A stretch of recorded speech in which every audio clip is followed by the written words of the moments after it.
Et puis au Gabon, l'actualité au Parlement avec la rentrée parlementaire de ce matin au Sénat. Tout d'abord, les représentants de la Haute Chambre renouent avec le chemin de leur hémicycle.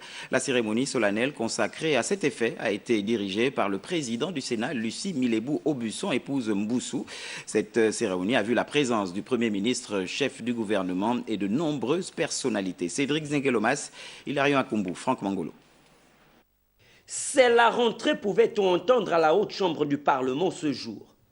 Bardés de leurs attributs, les sénateurs ont repris du service ce 2 septembre 2019 à la faveur d'une cérémonie de rentrée solennelle dirigée par le patron de l'institution, le président Lucie Milébou-Aubusson, épouse Mboussou. Premier axe fort de son discours circonstanciel, l'indispensable question du vivre ensemble.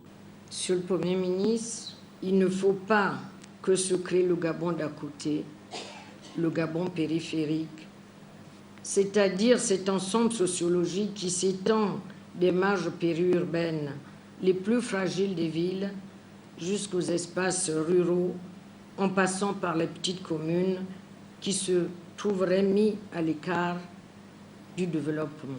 Surfant sur la vague du récent discours à la nation du chef de l'État, le président du Sénat interpelle le gouvernement sur quelques attentes prioritaires des populations. Il est important de rappeler l'urgence de la rentrée scolaire qui se fera dans les prochains jours, en particulier la disponibilité d'espaces d'accueil pour les nouveaux élèves des classes de 6e et la problématique des amphithéâtres pour recevoir les nouveaux bacheliers.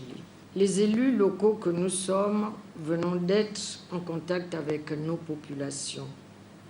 Ils nous ont fait partager leurs préoccupations. Nous devons ensemble tout mettre en œuvre pour accélérer le processus de la décentralisation et le transfert des compétences aux collectivités locales. La deuxième session ordinaire 2019 devrait donc consacrer une bonne partie de son programme à l'examen du projet de loi des finances 2020.